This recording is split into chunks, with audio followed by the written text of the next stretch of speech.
Mini-sommet de Luanda, toutes les parties prenantes se conviennent pour une cessation des hostilités avant la semaine prochaine. Félix Tshisekedi a personnellement pris part à ces assises sur invitation de son homologue angolais. Le Rwanda s'est fait représenter par son ministre des Affaires étrangères.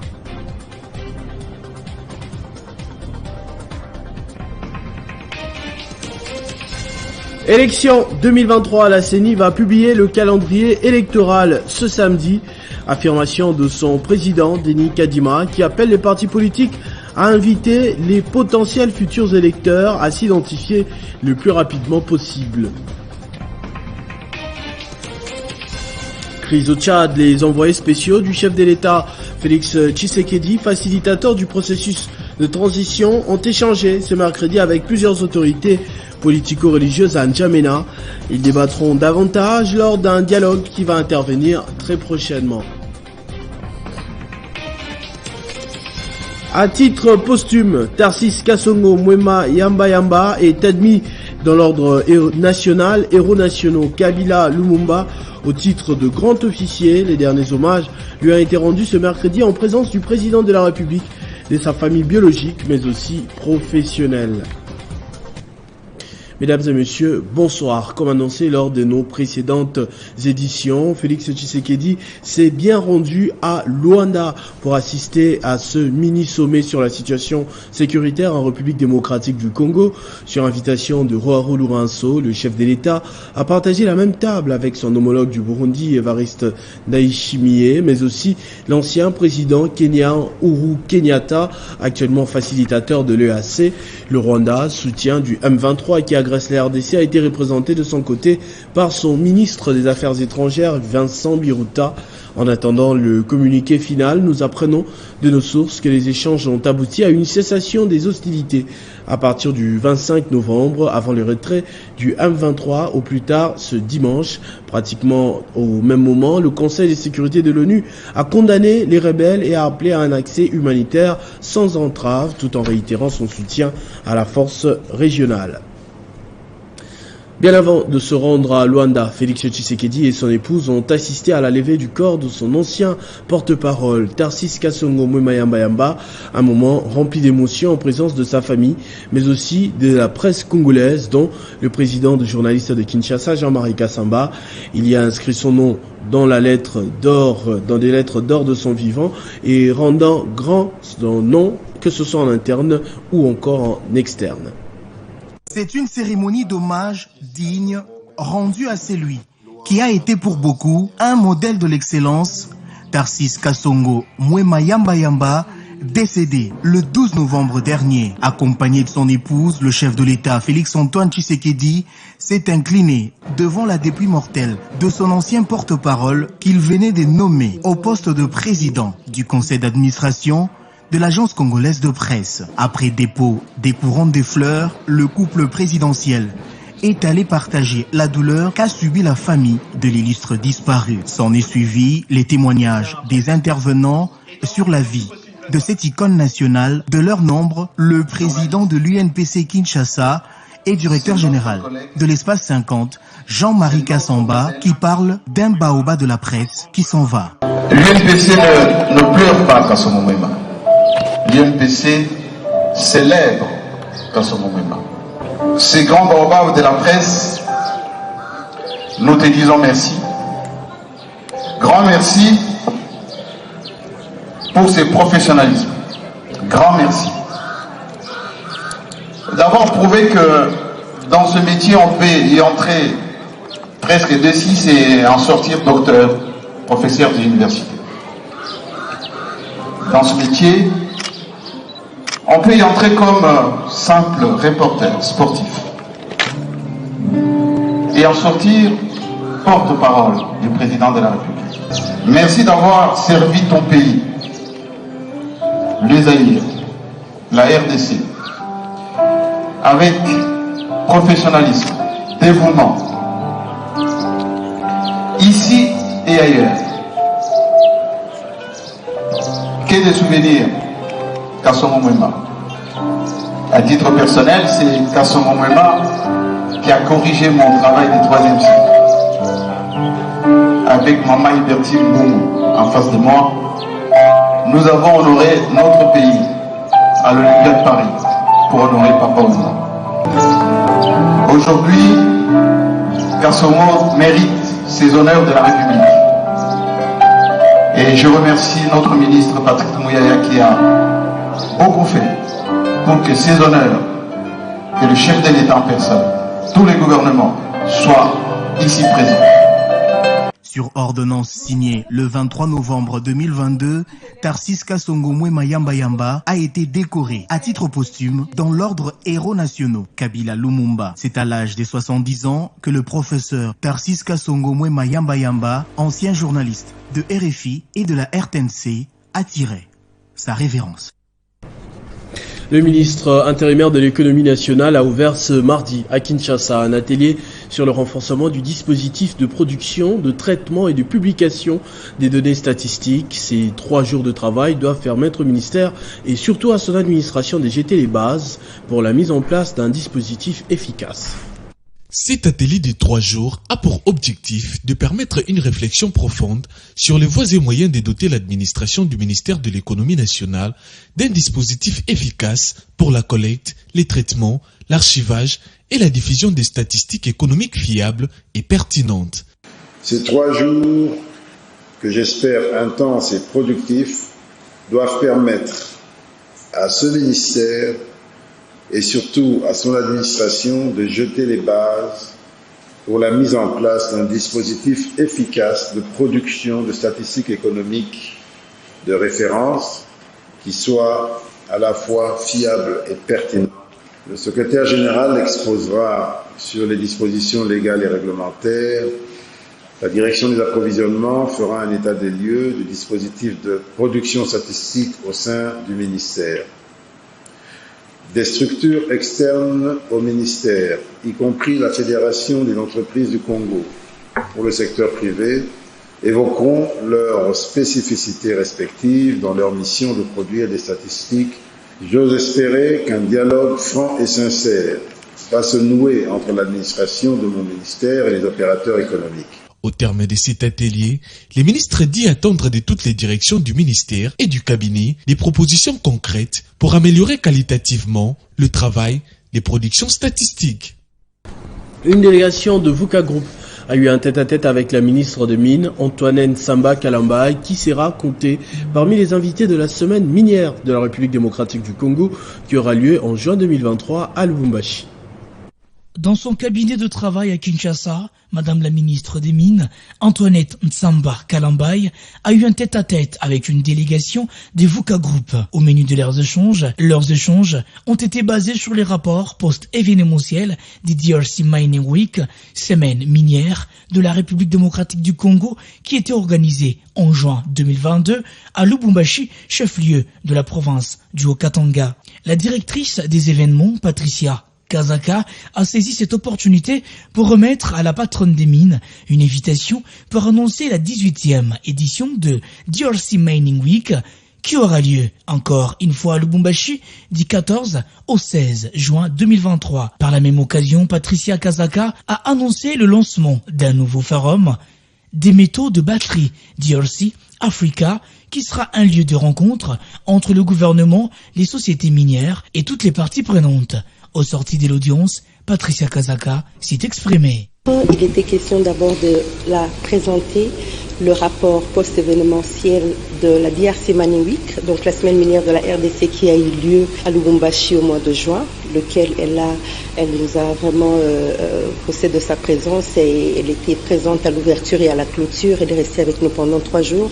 Nous l'avons promis de remettre en main propre le rapport post-événementiel.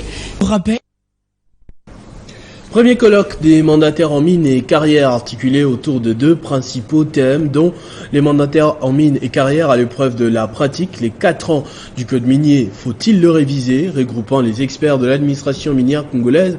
Le ministre de l'aménagement du territoire Guy Luando était également parmi les intervenants. C'est un laboratoire de réflexion sur l'avenir du code minier. Ces premiers colloques rassemblent les experts de l'administration minière congolaise avec comme objectif le renforcement des capacités intellectuelles et professionnelles des mandataires en mines et carrières de la RDC. Plusieurs intervenants sous divers thèmes, dont le ministre d'État de l'aménagement du territoire Guy Lowando, le président du conseil des sages de ces corps, maître Dorothée Madia et autres, ont envie de scruter en profondeur les problématiques des mines congolaises. Le renforcement de liens entre ces différents experts miniers congolais, la consolidation et les renforcements de l'interaction permanente entre le corps des mandataires en mines et carrières et l'administration des mines. Les recommandations qui en sortiront seront bénéfiques non seulement pour les codes miniers, mais également pour le Parlement qui est appelé à légiférer. Il faut une loi autour de ça, c'est la loi qui va donner ce statut à un ordre professionnel. C'est le rôle des mandataires en mine, d'essayer de mobiliser, de sensibiliser ceux qui ont ce pouvoir de légiférer pour que ces corps soient mieux organisés, qu'elles disposent des règles propres à elles. Ces colloques est également une occasion de renforcer les liens entre différents experts, mais également la consolidation et le renforcement de l'interaction permanente entre les corps des mandataires en mines et carrières et l'administration des mines. Remise reprise au sein de l'administration publique. La tradition a été respectée ce mercredi au secrétariat général du ministère du Budget. Le secrétaire général entrant, Pierre Sanamoko, a pris ses fonctions dans une bonne ambiance avec beaucoup d'optimisme. C'est une atmosphère festive qui a régné ce mercredi 23 novembre au secrétariat général du budget à l'occasion de la cérémonie solennelle de remise et reprise entre le secrétaire général entrant Pierre Sanamoko et le sortant Pierre Mbouyi. Banderoles et calicot en main, fanfares, coups de sifflet et cris de joie, c'est de cette manière que s'est passé cet instant festif. Après cet accueil chaleureux se suivit la cérémonie proprement dite de remise-reprise sous la supervision de l'inspection générale de l'administration publique.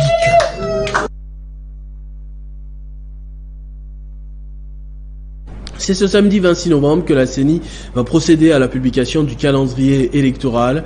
Le président de cette institution, Denis Kadima, a fait cette annonce à l'issue de la 3e rencontre du cadre de concertation entre la centrale électorale et les mandataires des partis et regroupements politiques ce mercredi. Enfin une date, le samedi 26 novembre, et la Commission électorale nationale indépendante va procéder à la publication du calendrier électoral tant attendu, confirmation du président de cette institution qui est tête face aux mandataires des partis et regroupements politiques. Il est important donc que vous puissiez mobiliser vos militants, mais aussi la population tout entière, à se hâter car le temps nous est compté. Je vais aussi saisir l'opportunité que vous m'offrez pour annoncer la publication du calendrier électoral ce samedi 26 novembre 2022.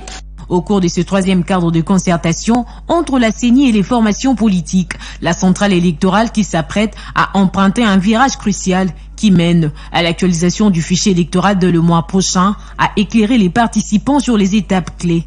Aujourd'hui, la cartographie des centres d'inscription est finalisée. Aucune des 26 provinces de notre République n'a vu le nombre de ces centres d'inscription être réduit. Occasion pour l'équipe de la CENI de faire une démonstration des kits pour l'enregistrement de près de 50 000 Congolais. Invités à s'investir, les mandataires des partis et regroupements politiques saluent des travaux abattus par la Commission électorale nationale indépendante. Il faut féliciter la CENI. La CENI est en train de faire des avancées. La CENI fait du bon travail en associant le parti politique. Nous de l'ANC, c'est sensibiliser nos membres, de s'enrôler massivement. On a intérêt. Signalant que c'est depuis plusieurs mois que la Commission électorale nationale indépendante a instauré les rencontres d'échanges transparentes et honnêtes avec les parties prenantes au processus électoral en vue de recréer un lien étroit de collaboration. Retour au calme à Bukavu après des manifestations spontanées. Depuis le matin de ce mercredi, les habitants de cette ville sont descendus dans la rue à Panzi et d'autres ont pris d'assaut l'hémicycle de l'Assemblée provinciale pour dire non à la déstabilisation des institutions provinciales et apporter leur soutien sans faille au gouvernement provincial qui dirige Théo Ngwabidje. Des pneus brûlés banderoles ou encore calicots porteurs de plusieurs messages, drapeaux flottants. Voilà comment Bukavu s'est réveillé, une façon pour les habitants du Sud Kivu de dire non à la 4e motion de censure initiée contre le gouvernement provincial dirigé par le gouverneur Théo Ngwabidje Kassi. Une motion de censure née sur fond de corruption. D'autre part, des pétitions ont été initiées par certains députés provinciaux contre tous les membres du bureau définitif de l'organe délibérant que dirige Zachary Lomira. Conséquence, une crise institutionnelle s'installe au Sud Kivu. Massée sur la chaussée, au niveau des Panzi, au même moment, d'autres ont pris d'assaut l'Assemblée provinciale. Et pour cause, l'adhésion du gouverneur Théo Ngwabidje au parti présidentiel, l'IDPS. Nous sommes venus dire à nos députés que nous ne voulons pas la déstabilisation des institutions provinciales. Pour ces habitants, il est inconcevable de se lancer dans une guerre contre l'autorité provinciale au moment où plusieurs projets sont développés au profit de la province et d'autres de grande envergure sont annoncés sous la houlette du chef de l'État, Félix-Antoine Tshisekedi. Une déstabilisation profitable aux ennemis de la paix, alors que les yeux des Congolais sont tournés vers l'est du pays pour le retour de la paix face à l'agression rwandaise. Ils ont échoué pour la première fois, la deuxième fois, la troisième fois, et maintenant la quatrième fois. Je ne suis pas de l'IDPS, mais je suis de l'INC, et nous soutenons. Le programme 1 milliard d'arbres prend corps dans la province du Sankuru à travers le programme de reboisement créé par l'ONG locale Fondation Echuka, partenaire du Fonds forestier national. Au pied de l'avion à Lodja dans les Sankuru, le directeur général du Fonds forestier national, Honoré Mulumba, est accompagné du conseiller des reboisements du ministre de l'Environnement et d'autres experts dans cette visite d'inspection de la première pépinière du programme de reboisement créé par l'ONG locale, la Fondation Echuka, partenaire du FFN. Nous sommes donc venus pour inspecter et contrôler, pour voir si les fonds que nous avons financés aux ONG ou à une ONG ont été effectivement mis à disposition du travail. Deuxièmement, c'est pour voir la possibilité d'implanter, si vous voulez, une nouvelle antenne du Fonds forestier national en général dans le Sankuru. Passant par le bureau du territoire de Lodja, Honoré Mulumba et sa suite ont visité la pépinière de Lodja destinée à desservir divers projets de reboisement dans la province du Sankuru. Occasion pour ces derniers de prodiguer des conseils d'accroissement d'efficacité de ces projets à leurs partenaires de la Fondation Echuka. Donc nous avons trouvé que la Fondation a la bonne volonté et il a fait un effort. Nous avons trouvé les essences qu'il a transplantées, nous leur avons donné des conseils, nous avons expliqué clairement ce qu'ils devaient faire et ils ont accepté. À noter que ce programme veut entretenir et reconstituer les tissus forestiers qui permet à la RDC de mériter son statut de pays solution en matière d'environnement auquel le chef de l'État tient particulièrement. Banditisme urbain à Kinshasa, la police poursuit ses opérations de descente sur terrain par surprise pour tenter de dénicher les délinquants urbains. Entendez Kuluna en Lingala, lors du bouclage de la commune de Selembao, les forces de l'ordre ont pu mettre la main sur 186 personnes, dont 6 femmes. La police congolaise use de tous ses moyens pour éradiquer totalement le banditisme urbain, dit phénomène Kuluna. C'est dans cette optique que s'organisent des bouclages dans les différents coins de la capitale. Pas plus tard que hier, un bouclage était effectué dans la commune de Selembao où les derniers événements montrent la recrudescence des phénomènes Kuluna. Résultat, la police a pu mettre la main sur près de 300 présumés Kuluna. Après relâchement de certains par manque de plénitude et autre chose à leur charge, sont présentés à la presse par les officiers de police 180 hommes et 6 femmes.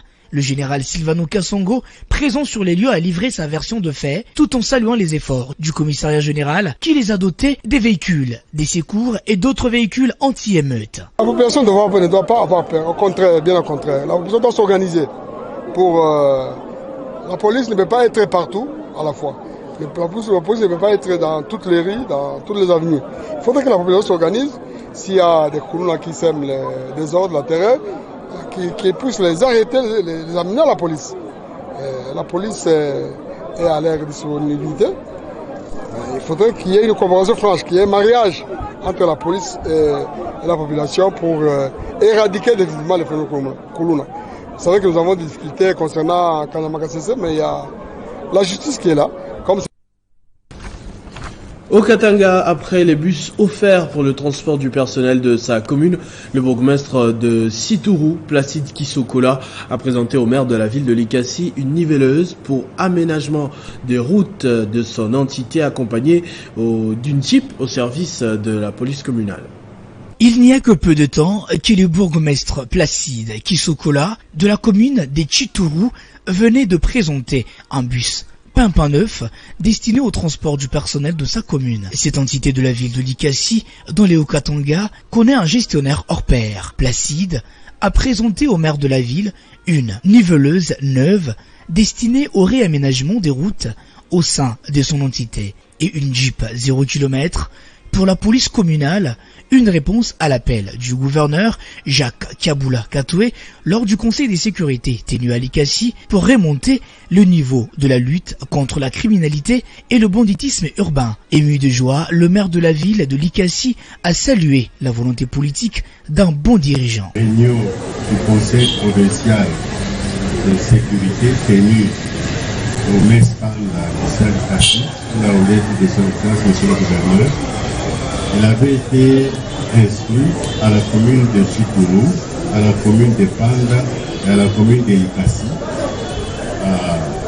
Chaque commune dotait la ville d'une Jeep à travers la redevance. Recevons les clés de l'engin, la commandante. Parlant de cette rencontre conviviale entre Boyon Sala, Antoine Camille, notable de la province de l'Équateur, et les 13 députés provinciaux récemment réhabilités par la Cour constitutionnelle, une occasion d'échanger sur les défis à venir. Ils ont été réhabilités par la Cour constitutionnelle à son audience publique du vendredi 18 novembre dernier. Ces élus provinciaux de l'Équateur, 13 au total, ont répondu à l'invitation du grand notable de cette province, Boyon Sala, Antoine Camille, dans un cadre plutôt fraternel. Au menu, les défis qui les attendent après leur réhabilitation par la Haute Cour. Pour l'organisateur, il s'agit d'une rencontre purement symbolique. C'est pour les remercier et les féliciter pour le combat qu'ils ont mené, qu'ils ont engagé dans des conditions tout à fait difficiles, qui ont fait que malgré toutes les vicissitudes qu'ils ont éprouvées, ils n'ont pas lâché. On constate que ce sont des vrais responsables qui tenaient à la dignité de leur province. Moi, en tant que fils de cette province et notable de surcroît, je ne pouvais pas rater cette occasion pour pouvoir les congratuler. Ces élus affirment regagner leur siège à l'Assemblée provinciale de l'Équateur sans aucune intention de régler des comptes à qui que ce soit. Nous tenons à remercier le notable du fait qu'il est équatorien. Au Lualaba, les députés provinciaux Fidek Diosaini encouragent les chefs de l'État dans ses efforts de pacification de la province du Nord Kivu. Cet élu du parti cher à la gouverneure de province a également sensibilisé les jeunes à s'enrôler massivement au sein des FARDC. Restant unis, c'est une force. Nous sommes en mesure de marcher parce qu'il y a nos jeunes qui sont à l'Est en train de se battre pour nous. Il y a des gens qui sacrifient leur vie de l'autre côté pour nous, pour que nous soyons en paix ici.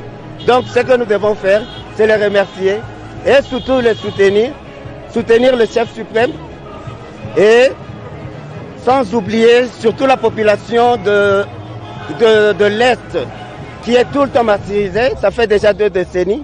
Nous devons tous, pas seulement les jeunes, même nous tous, à un moment, quand ça ne sera plus possible, tout le monde doit tout cesser, doit tout laisser tomber et porter main forte au FARDC.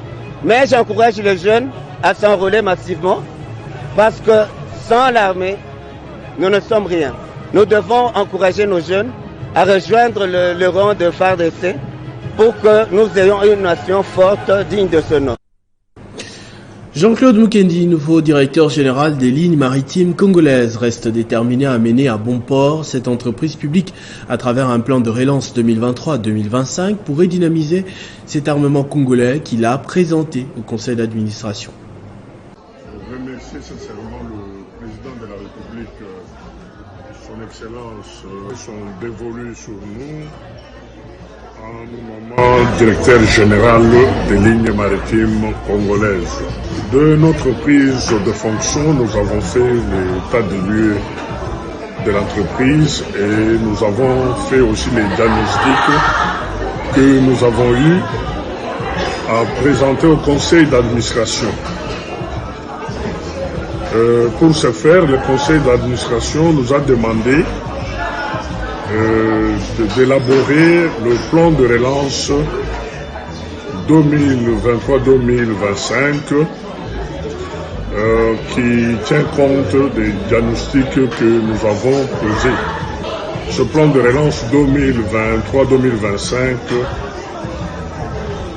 est axé sur notre objectif principal qui est le shipping, le transport maritime.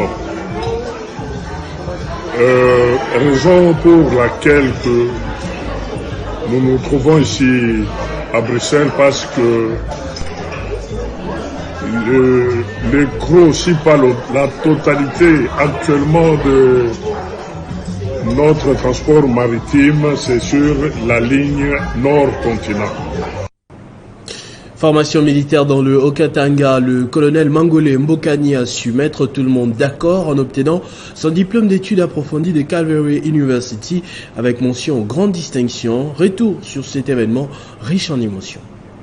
Analyse miséologique, épistémologique et managériale des intrications entre les connaissances religieuses et connaissances scientifiques, c'est les thèmes sur lesquels s'est attelé le colonel Mangolé Mbokani en vue d'obtenir son diplôme d'études approfondies. Il a su mettre tout le monde d'accord lors de sa défense digne de ses noms, reflétant les connaissances pointues de l'échiquier scientifique des Calvary University. Devant une équipe de jurés composée d'érudits, le colonel Mangolé Mbokani a rencontré les attentes de ses enseignants et les jurys ne pouvaient que le délibérer avec mention grande distinction. Dans l'ambiance des bons enfants, ses amis et sa famille ont passé un moment de joie avec lui en guise des félicitations. Crise au Tchad, les envoyés spéciaux du chef de l'État Félix Tshisekedi, facilitateurs du processus de transition, ont échangé ce mercredi avec plusieurs autorités politico-religieuses à N'Djamena. Les grands points de ces discussions feront l'objet du prochain dialogue qui va réunir toutes les couches sociales tchadiennes. À N'Djamena, les envoyés spéciaux du chef de l'État Félix Tshisekedi, facilitateurs du processus de transition au Tchad, ont échangé d'abord avec les évêques tchadiens qui ont donné leur point de vue en perspective de la tenue du dialogue devant faciliter la transition avant l'organisation des élections. Très touché par la démarche qui a été faite. Quand il y a le feu chez le voisin, on oublie chez soi pour pouvoir aller au secours du voisin. Et cette démarche montre à quel point nous sommes l'objet d'attention particulière de nos frères des pays de la sous-région. Le ministre de l'intégration régionale et francophonie, maître Didier Mazenga Mukanzu, et l'ambassadeur Gilberto da Piedade, président de la commission de la CEAC, ont également échangé tour à tour avec la représentante des Nations Unies et le représentant de l'Union africaine au Tchad. Par ailleurs, les manifestations meurtrières du 20 octobre étaient au centre des discussions avec la vice-ministre de la Justice, Madame Louise Bourkou, afin de mettre sur pied la commission d'enquête. Les envoyés spéciaux se sont également entretenus avec les différents responsables des partis politiques qui ont formulé plusieurs recommandations adressées aux facilitateurs. Ce journal est terminé sur cette note. Je vous en rappelle tout de suite les principaux titres. Mini-sommet de Luanda, toutes les parties prenantes se conviennent pour une cessation des hostilités avant la semaine prochaine. Félix Tshisekedi a personnellement pris part à ces assises sur invitation de son homologue angolais. Élection 2023, la CENI va publier le calendrier électoral ce samedi. Affirmation de son président Denis Kadima qui appelle les partis politiques à inviter les potentiels futurs électeurs à s'identifier le plus rapidement possible. Crise au Tchad, les envoyés spéciaux du chef de l'État Félix Tshisekedi, facilitateurs du processus de transition, ont échangé ce mercredi avec plusieurs autorités politico-religieuses à N'Djamena. Ils débattront davantage lors d'un dialogue qui va intervenir très prochainement. À titre posthume, Tarsis Kasongo Mwema Yamba est admis dans l'ordre national Héros nationaux Kabila Lumumba au titre de grand officier. Les derniers hommages lui ont été rendus ce mercredi en présence du président de la République, de sa famille biologique, mais aussi professionnelle. À tous et à toutes, merci de votre attention soutenue. Restez fidèles au programme de votre chaîne Télé 50. Vivez heureux, vivez 100 ans, mesdames et messieurs.